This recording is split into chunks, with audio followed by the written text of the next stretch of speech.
Okay, here's the boat. It's an 88 or an 89. I think it's an 88. It's 16 foot. The model is it's a SunRay Cavalier 1700, and I believe the empty weight is 1,100 pounds.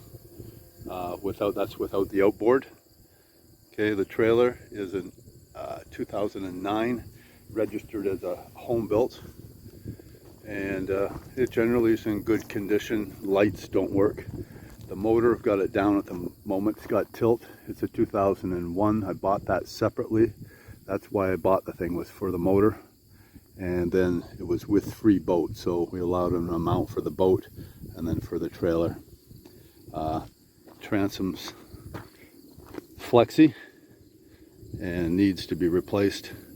The floor is flexi, needs to be replaced. You can see the seats are just on boxes, just screwed in, and we've got gas tank. It's a 4-stroke motor, 4-stroke, non-fuel injected. It's an earlier model, 2001, but gas tank, straight gas, and battery, which is supposed to be new, seems to be working. Gauges don't work. Fish finder, at least it turns on and displays something. This is one reason the speed probably doesn't work, is that speed indicator, and this is for the transducer. Ladder folds down. The hull, the windows are in good condition. They don't close. Once it's on the trailer, I note that the window closes, it binds, and that's probably because the boat's sort of folding in a bit, and that probably has something to do with the rigidity with the floor. The way it sits on the roller trailer, this is the way it sits, and yeah, we'll be checking things out here, but definitely it's a floor replacement job and transom replacement, and the motor's coming off since I bought that separately. That's meant for the houseboat, and this will be repowered with something else. We'll see what we do. It is a nice little boat, but needs some care.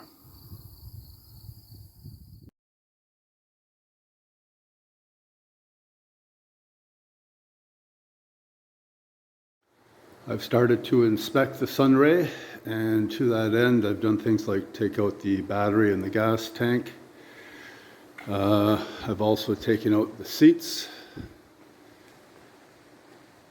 with their homemade supports boxes. They were just screwed into the floor and weren't screwed very securely because the floor is kind of rotten.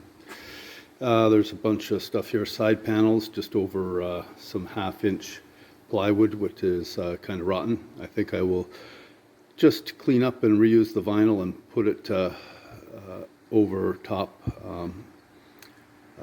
I'll probably seal some 1/4-inch plywood with epoxy and use that.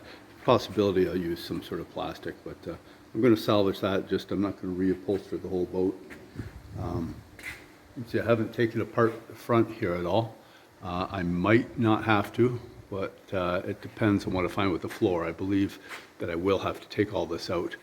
But what's happened here is I've removed the seats, and you can see the floor is all this fiberglass is separated from the plywood underneath. It's just like a membrane floating on top of plywood, which is rotten in different areas, and you can see I just pulled that out with my hands and so on. So my next step is here. I've got a flush cutter tool there, and under there also is an angle grinder with a little 1/8-inch wheel on it, and I will be cutting out right up to here, and I'll cut out the floor, the membrane, remove it, and then I'll be pulling up the plywood. And from what I see on the stringers, of course, as expected, the stringers are rotten also, the longitudinals.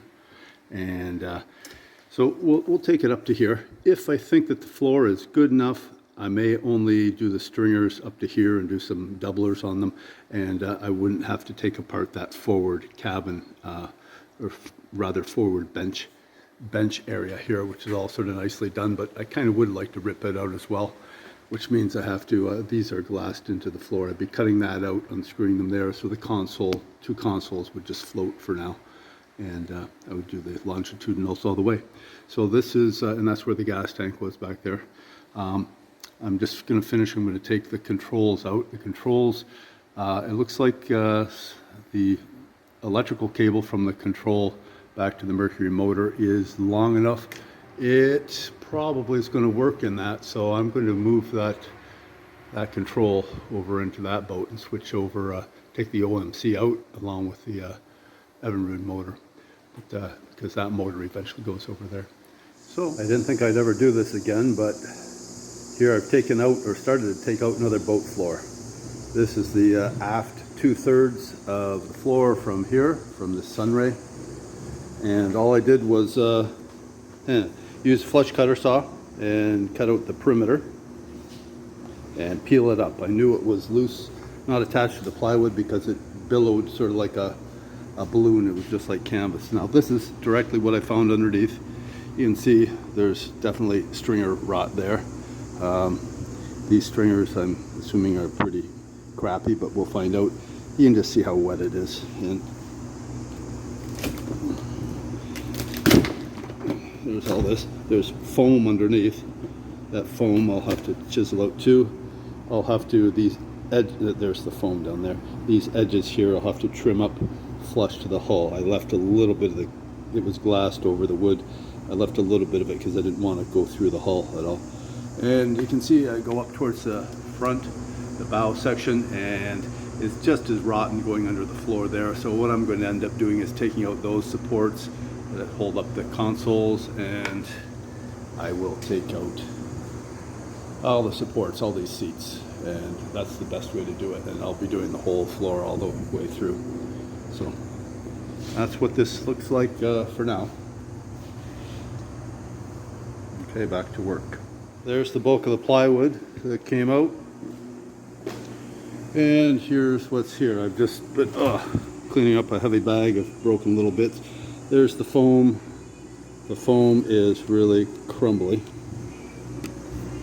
It'll have to be all scraped up. The two outboard stringers, they're probably wet inside, but the glass is pretty good. But this one, this stringer here, it's split right down the middle there. And there's really only one coating of glass on it. And the floor didn't really seem bonded to it with anything. I don't know what. There. The structure in the back, I don't know what that ended into. It just ended there, and there are a couple of little light pieces back here. Anyhow, it's all rotten. So it extends, the crack and everything extends under there. The floor is soft. I'm going to start taking these out, and I have to see about getting the cushions out. I just found out these were riveted in from the back side, so I'll drill out the rivets to take these off. These, I'm not really sure. I'm just going to pry them off, and I'm trying to feel right now behind there, but anyhow, we'll get to it. Just takes time, that's all. Okay, the worst of this storm is over. It was really black and driving rain. Yeah, you couldn't see much over at the corn there, but it was very noisy in here. What I was doing, though I didn't hear much, I had my hearing protection on. This is all more garbage. The front seats, the front bit of floor. You can see here, I'm leaving this portion of floor for something to attach to. It's because it is tabbed into the hull around the outside here, but I'll be adding new structure. Once the floor is in, I'll be adding new structure in here.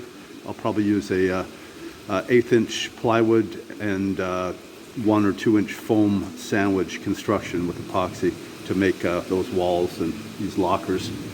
They'll be glassed in and watertight. You can see there's still foam to remove. You saw this before. Yeah, saw that before, eh? Okay, I'll have to take some careful reference measurements. Whoops. Make sure I get level. Make these stringers such that, embed them down such that I get that in the same plane as that, as this, and this rail down here. So right here,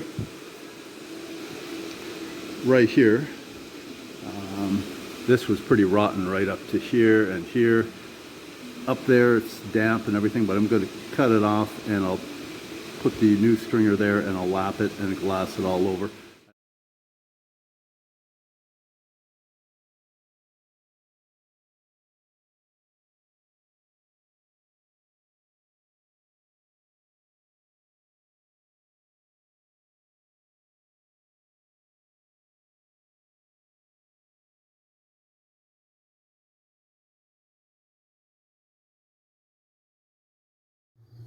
about 19 hours into the project right now, ripping things out in the interior, ripping out the floor, ripping out the stringers. I'll show you those after. They are not totally rotten. They were at one end, but the stringers that went along here are so dead heavy. Like the center one is a 2x10, basically 9 foot, and these are like fat big 2x4s, full 4-inch. They each weigh about 30 pounds, and that thing is like 50 pounds. It's just saturated. So anyhow, I'm replacing those. I don't feel bad about that at all. I'll show you something here you can't really see very well, but in the transom, you see right there is where the 2x4 for that stringer went right through, connected to the transom. There's no glass between the two. It's rotten. Same over there, and there are open spots there of where there was wood, and it's rotted away. You can see an outline here. And so that's just paper thin, this inside of the transom. So I'll be putting about 3 layers of matte back to 1708 across that and tabbing it to the floor. I'll be doing that first before even, not actually to the floor, but to the hull. So I'll be doing the transom first internally, then I'm going to do the stringers, and then I'm going to do the floor. Here's a view of the transom. Once the paper thin layer of old fiberglass was removed, it was rather compromised, and the plywood beneath it was rotten. It was only about an inch thick of plywood. There is room to put back 2 3/4-inch pieces, so I'll probably replace it with 1.5 inches of marine plywood, and then several plies of fiberglass tied back in, tabbed into the hull and into the side of the hull there also. And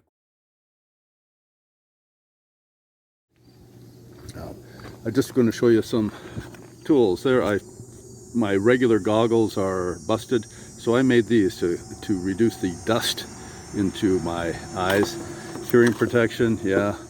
Little beanie to protect my scalp, and I have a hood on this Tyvek suit also, and this is the first day I wore the Tyvek suit. The other days were too hot, but I am itchy and sore from that. Anyhow, respirator, not a good one. Gloves, these are cut-proof Kevlar gloves. I've got from the previous project a few years ago, I've got a 4-inch stitch, 4-stitch, what do you call it, 4-stitch wound across the back of that thumb knuckle.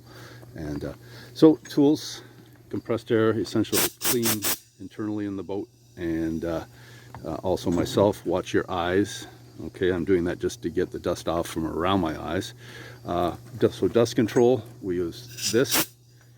We use a fan directed in the general work area. It's just sitting up there right now at the moment. And we also have a vacuum. Sometimes you use the vacuum along with the tool. Sometimes you're just cleaning up an area. For actually excavating and cutting, the #1 tool is this flush cutter. And use the flush cutter as much as you can to cut away as much fiberglass as possible. It's a lot less to grind.